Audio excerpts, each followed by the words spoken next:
After a good long while, this week, Superman finally returns to the cartoon series world with Adult Swim's My Adventures with Superman. And I'm just gonna say it now, unlike a lot of the thoughts and reviews that I've read so far, I do not love this series as much as everyone else seemingly does. This series follows Clark Kent building his secret Superman identity while embracing his role as the hero of Metropolis, sharing adventures and falling in love with Lois, a star journalist who also takes Jimmy Olsen under her wing. While I'm not overtly thrilled with this series as a whole package, individual elements of it are absolutely fantastic and I really do appreciate and love them, so let's start with the biggest one of them all, which is of course Clark Kent and Superman. They are fantastic here. He's joyous, vibrant, hopeful and optimistic, portraying everything we love and look for in this character, while also, granted, not as much as I personally have liked, dealing with his own problems of being anxious as to the city's reaction to him. He's easily, as you would expect from a show with Superman in the title, the best part of this series. And Jake Wyatt from Scream and most notably The Boys does an absolutely fantastic job at bringing the character to life with his voice. He has great moments each and every episode, and his dynamic with Jimmy and Lois really works here, and I think a lot of people are going to be very happy to hear that and then watch it unfold for themselves.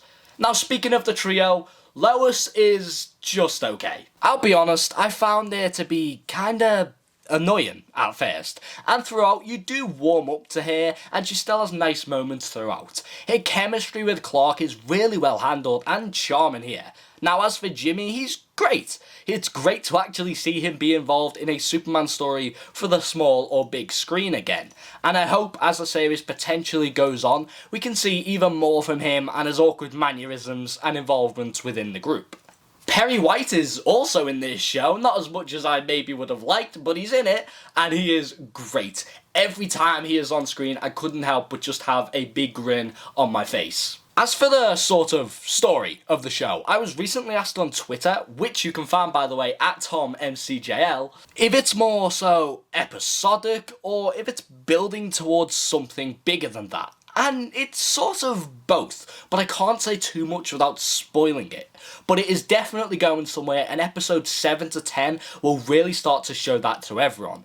With what we've seen thus far though, it's fine, it's nothing special, but it's serviceable to the show. Regarding the visuals and action pieces of the show, they're nice and it's very clearly anime inspired, but it's not overall audaciously anything too special, and I sort of share that same feeling when thinking about the series' action. It's cool at times and overall it's nice. It's fine.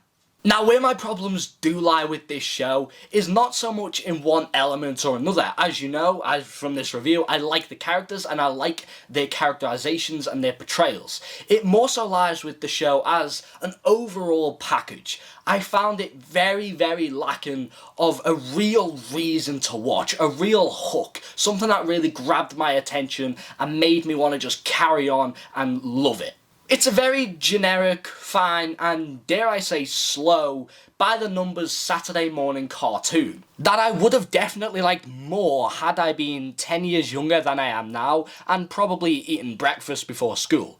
I was maybe blindly going into this expecting and hoping for something more than what I've got, because I know the potential of these Saturday morning cartoon shows can actually go quite huge. For Transformers, for example, another franchise that I really do love, we have Transformers Prime. For Batman, we have multiple. We have the animated series, for example, and then we have probably my favourite, which is Brave and the Bold. I think a lot of people are going to love this show for what it is, but I don't think it's the Superman series that I was really looking for. I've no reason to lie or misguide my feelings in these reviews, so it does suck to sort of be in that smaller group who maybe aren't going to like this show or love it as much as what I'd have hoped at least, but I've got to be honest, and there's no point me lying for any reason starting now, so I'm not going to. That is just about it for my quick review of My Adventures with Superman, airing on Adult Swim and HBO Max from July 6th. It's fine, it's okay, it's serviceable, and it definitely does the job. I just was hoping for a little bit more from it. I was hoping for it to be just a little bit more special than what it actually is, which again I think is a fairly generic and by the numbers Saturday morning cartoon.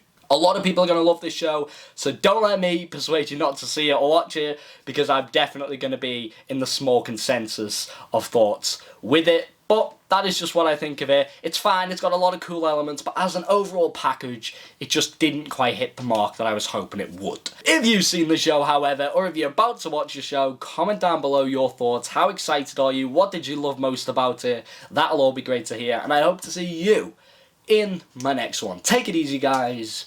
Bye.